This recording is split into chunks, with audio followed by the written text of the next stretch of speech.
Hey guys, and welcome back to Lost Bits, the series where we explore the unused, altered, and unseen content in gaming. So a while ago, I made a video covering the Sega 32X classic Knuckles Chaotix, and there was actually a decent amount of stuff to talk about. But this was merely scratching the surface.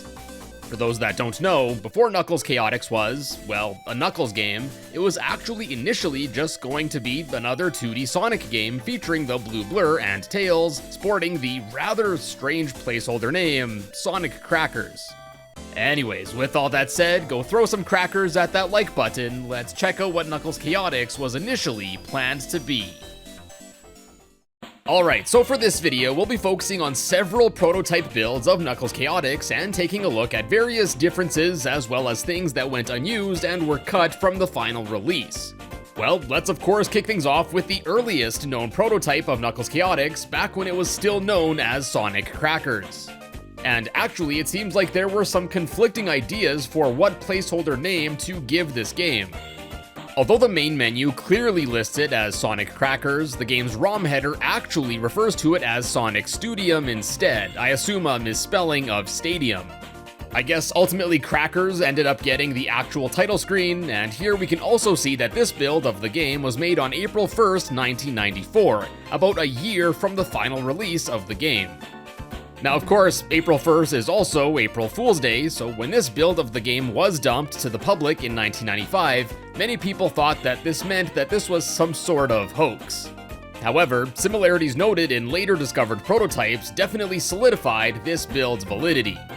Anyways, here on this main menu we are given a few choices, starting the game in either a 1-player or 2-player mode, options, as well as select.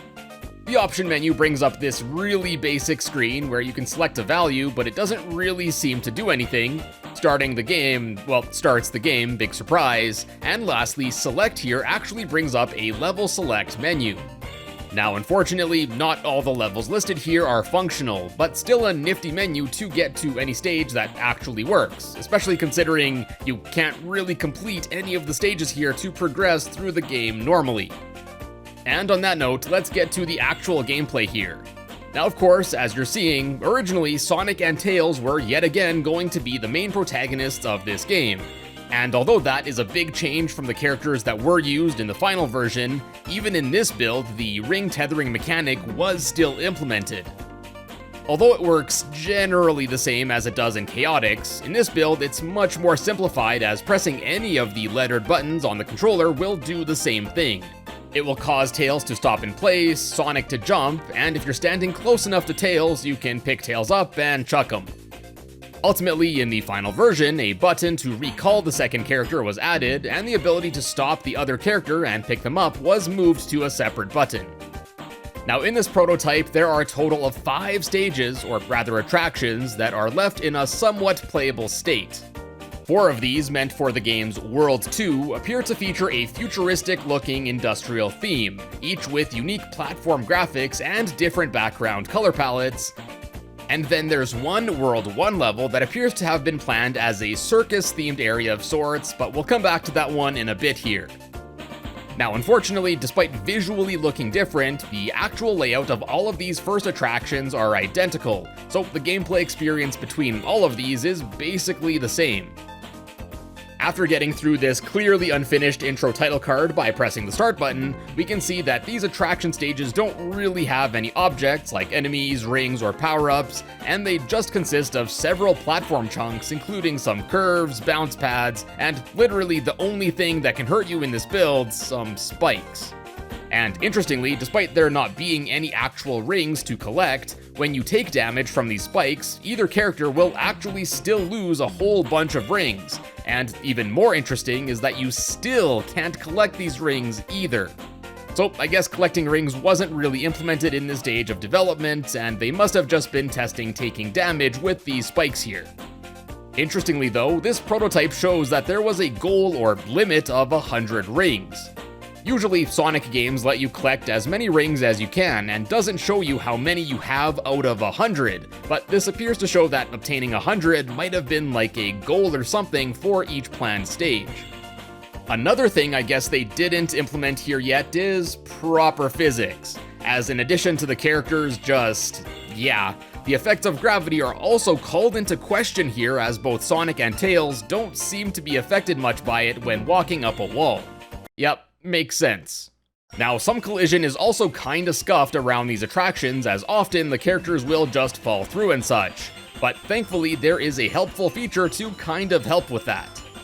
By simply just pausing the game, you can actually move both Sonic and Tails through walls and basically wherever you want, kind of like the debug mode shenanigans we've seen in previous 2D Sonic games here on Lost Bits. Anyways, there's no real end to these stages, but when you reach the top, or after 3 minutes have elapsed, the game over theme will actually start to play. Then after a while, you will be taken to a field level, something we'll come back to later as well. Anyways, due to the more vertical nature of this world of stages, as well as the goal being at the top, it's theorized that this attraction was eventually reworked into the Techno Tower stage seen in the final release. Now next up, the only other real playable stage is this one that was planned to be the game's first world. And like I said earlier, it appears that this attraction opted for a carnival aesthetic, and as such, it's thought to be an early version of the speed slider attraction seen in Knuckles Chaotix. And if you thought the collision in the other stages looked rough, you ain't seen nothing yet, as this stage is virtually impossible to play, as basically every second step will lead to something messing up. Let's just say, I'm super thankful the pause screen debug thing exists. And unlike the previous set of stages, this one actually appears to loop infinitely with no end. And this time, the game over theme will play after only 1 minute, after which you will then be taken to another field map. This stage honestly looks really cool, I think, at least visually. It's just too bad it's an absolute headache to play in this build. Anyways, I've brought them up twice already, so let's now talk about the field levels next. There are only 2 of these present in this build, one seemingly per world. One for the circus-themed World 1, and then another for the techno-industrial World 2. Although it's not 100% clear exactly what these were meant for, I think it's likely that they were going to be an overworld level selection map, similar to something seen in several Mario games of the era. Unfortunately, nothing like this is really seen in Knuckles Chaotix, so it appears that this was scrapped in favor of the hub area that's seen in the final version. There is absolutely zero collision present in these field maps, and even though the pause debug mode still works here too, there's not really much to do in them, but either way, still pretty cool to be able to see these. And that's basically, in a nutshell, all that's available in this build of Sonic Crackers, as the rest of the options on the level select screen here just cause the game to crash. But although that's all you can normally access, there are also several things that go unused in this build that are still kicking around in the game's data. First off, despite this build not using any sound effects during gameplay, there are several that are actually left in the game, including stuff like the jump sound from Sonic CD, the sound of a badnik being destroyed from Sonic 3, as well as various other sound effects from Sonic 1. I guess the devs just must have not got around to implementing these yet, even in a test capacity in this build. Additionally, there are also 2 unused sounds of someone saying "let's go" and "hey." Hey! Let's go! It's unclear who or what this was meant for, but regardless, these were removed in all future builds of this game, so whatever the intention was, I guess the idea was scrapped. Then next, the background music in all of the playable stages appears to be early versions of those seen in the final game, just with some changes such as upgrading to better samples. For example, here is a comparison of the song Walkin' between Sonic Crackers and the final version of Knuckles Chaotix.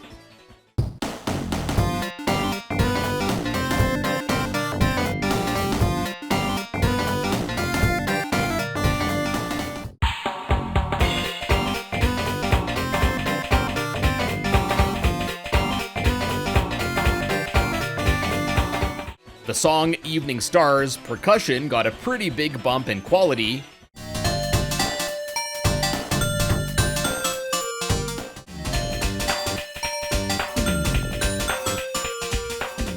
and another example is the song Electoria's melody was changed quite a bit.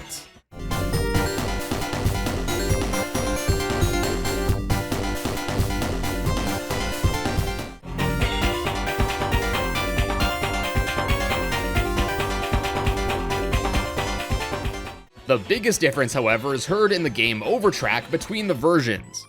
In the final version, there is a unique game over theme that was added, but in Sonic Crackers here, the developers just used the game over theme from Sonic 2 instead, I assume only as a placeholder though.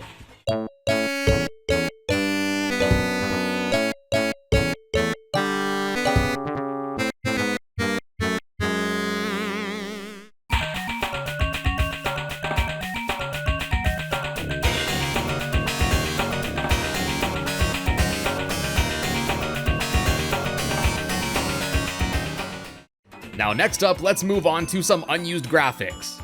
Now, despite the fact that there are only a few playable stages in Sonic Crackers here, there are actually a whole bunch of level tiles that never got to see the light of day in this build. Everything from ramps to platforms to whatever this is, yeah, there's just a lot of these that didn't get used. Then, I believe I brought these up in my last Chaotix video, but left over in this prototype are these stars and clouds as well. Again, suggesting that there might have been plans in some stages that if you went up high enough, these would have been seen in the background. Then next are various unused sprites for both Sonic and Tails. These include Sonic climbing up to a ledge, Sonic and Tails seemingly hanging onto something, Tails getting tired when flying, sprites for Sonic and Tails holding, which go unused here since the hold mechanic wasn't implemented yet, jumping animations for Sonic and Tails meant for the overworld field stages that go unused since the two can't jump there. Then there's an unused set of sprites for Sonic and Tails throwing, which surprisingly go unused even though the throwing mechanic is implemented in this build. But yeah, these just weren't implemented and the characters kind of just let go as they throw. And finally, there's these sprites for Sonic doing a wall kick, which also is something that wasn't implemented in this build yet. Now, if you've watched my previous Chaotix video, this sprite sheet might appear familiar to you, and that's because it looks incredibly similar to the one that's used for Mighty. Now, we talked about this in that video, but there are many things, these sprites included, which suggest that Mighty's graphics were essentially just recolors of Sonic with a few changes. I think you can definitely see it when comparing some of these sprites. Then there are some more unused miscellaneous graphics, including some sprites for sparkle effects, the sparkle for when the player collects a ring, which doesn't go used here since, like we saw, there aren't any rings that you can collect in this build, and then there are several unused graphics for the heads-up display. These include text such as limits, attack, hurry up, cool, combi, and more.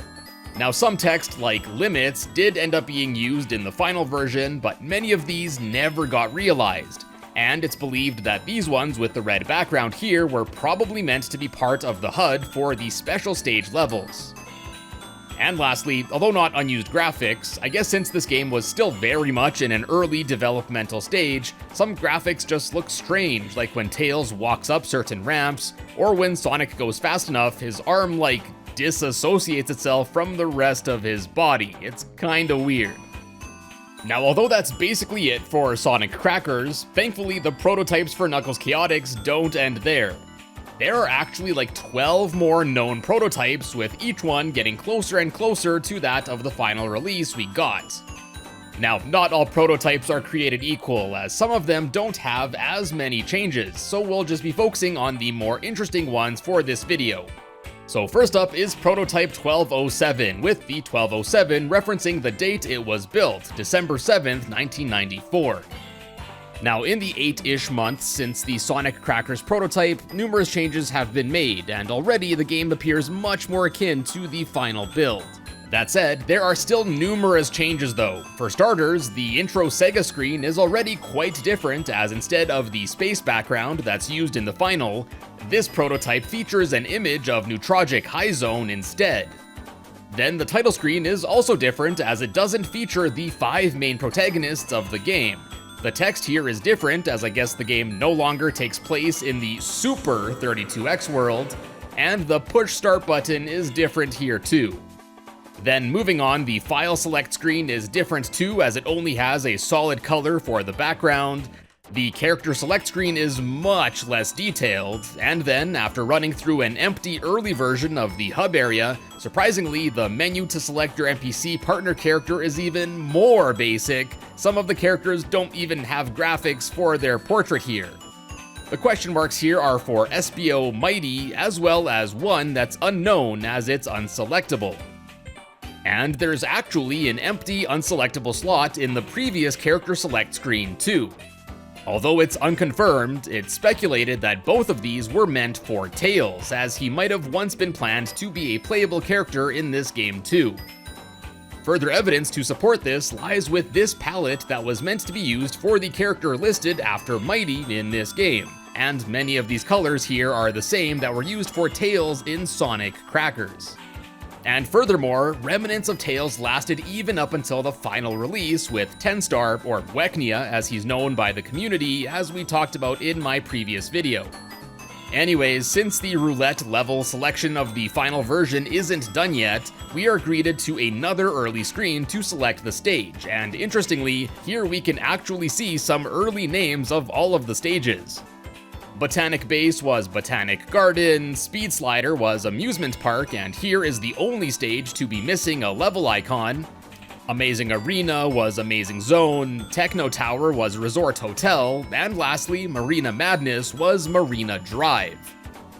Although mostly similar, I thought it was interesting that not a single stage here kept its name for the final release. And hey, at least they also ended up spelling attraction correctly in the final release, so that's pretty sweet too. Anyways, the levels here are more or less the same as they're seen in the final version, with some changes such as lack of music or sound effects. And at this point in development, bosses weren't yet fully implemented in both the Speed Slider and Amazing Arena attractions. Additionally, the intro section is a bit different too. Instead of running into Robotnik and SBO found in the capsule thing, here in this prototype, SBO just kinda swoops in out of the blue, and you deal with Metal Sonic right away instead of him appearing a bit later with Robotnik again.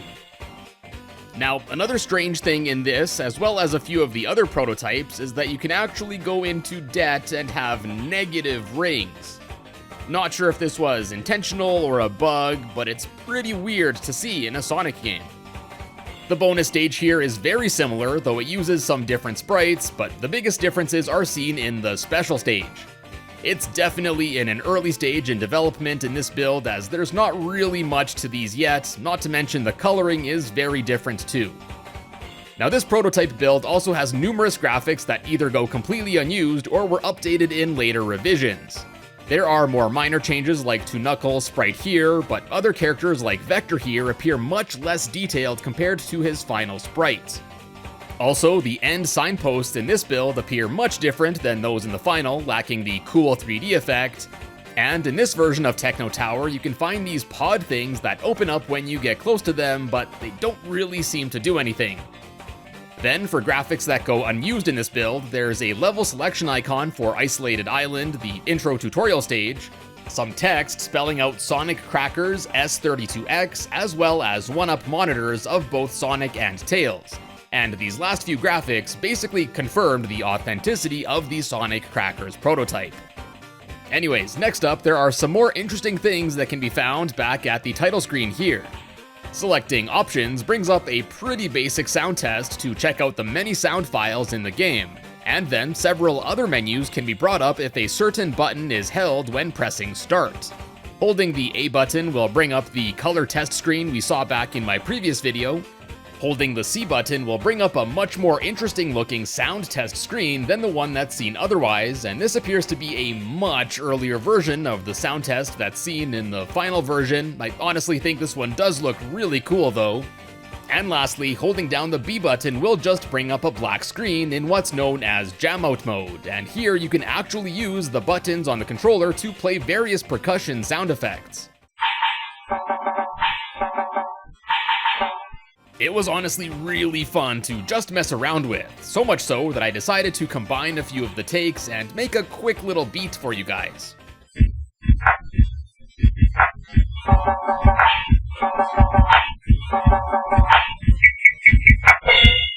Hell yeah! Then moving on to the next prototype, we have Prototype 1227 from December 27th, 1994. Being only a few weeks from the previous prototype, there aren't that many changes, but still a few to note.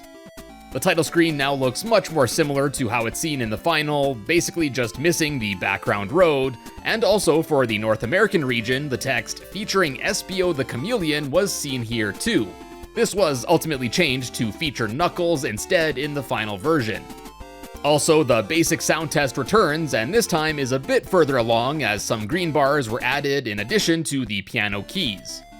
Then, as far as the gameplay goes, there are also a few updates from the previous build, namely the hub area is more refined here as the attraction info screen was added here, and although the combi catcher isn't functional yet, this booth, although pretty scuffed, was added, as was this claw. Then the roulette for selecting the stage was implemented here too, but the graphics appear pretty scuffed, and again here when the characters ride this car thing. But as we can see, step by step, the game was getting closer and closer to the final product. Now, another interesting thing about these prototypes I haven't mentioned yet is that some of them allow you to do the debug move through walls thing that we saw in Sonic Crackers. Yeah, just simply pause and the game will bring up debug info regarding your location, and then you can move around freely to your heart's content. As always, a really nifty little feature. Then, as far as the special stages go, some rings and blue spheres were added, but you don't really need to collect the blue spheres yet in this build. And since only a few rings were added to some of the stages, they get impossible to beat since there's not enough rings to have enough time to reach the end. Next up is Prototype 1229, which is actually from December 30th, 1994, so just 3 days since the previous build. Since they are only 3 days apart, there again aren't very many changes here, but there are still a few, such as this booth, and these graphics were updated here. In this build, finally, there are also some special stages that can be completed, and interestingly, if you do complete one, the message "Got the Holy Ring" appears instead of "Got Chaos Ring" as it does in the final version. I guess the initial name for the Chaos Rings must have been Holy Rings instead, which is kinda strange since they mean basically the opposite thing. Then for the bonus stage, interestingly, here you start out with 999 rings. This was likely for giving the developers enough time to properly test out this mode. Also, starting with this build, the option menu is different, the jam out mode was removed, and the sound test now looks much closer to its final iteration. Moving on, we have Prototype 0111, and here, the combi catcher finally actually works. Well, kinda. There is no visual time limit here yet, it only offers various items below, and unfortunately, none of them actually work. The claw will grab it, and then it basically just disappears and nothing really happens. You just get stuck in this room forever, resulting in a soft lock, so that's nice. I mean, I guess at least it's here now. Also, the end goal that's seen in the final version was finally implemented here too. The special stages are much more refined as well, with some stages finally adding in enough rings, bumpers, obstacles, and more. Then next up is the January 19th prototype, and there's one major difference here, and that's that Robotnik has finally been added into the intro section here, giving a bit more context to Metal Sonic appearing. And also, starting with this build, it seems like most of the special stages were polished up, and even some Blue Sphere goals were actually implemented. Now, starting with Prototype 0202, the final boss section has finally been added, but only partially here. Only the first phase is added in this build, and visible hitboxes can still be seen. Now, from this point on, there are about 6 more known prototypes, all spanning up until Prototype 0216 from mid-February. As you'd expect, these were progressively getting closer and closer to the final release. The combi catcher was finalized, the debug features were removed, and so forth. Now, we went over a whole bunch of changes with all of these prototypes, but there are even more, usually minor ones that if I wanted to cover all of them, this video would probably end up being like 3 hours long. But if you're interested in learning about more of the differences in all of the prototype builds, be sure to head on over to the cutting room floor or Sonic Retro, both of which will be linked down in the description below.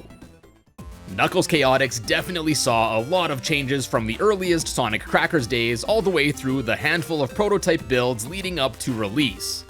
Again, it's awesome that these prototypes have been made available to the public so we can all get a really cool glimpse into the early development stages of Knuckles Chaotix. Anyways, that'll wrap up this video, and I hope you enjoyed. As always, if you did, be sure to check out some of my other Lost Bits videos and consider subscribing to find your way back in the future. And as always, I will see you in a bit.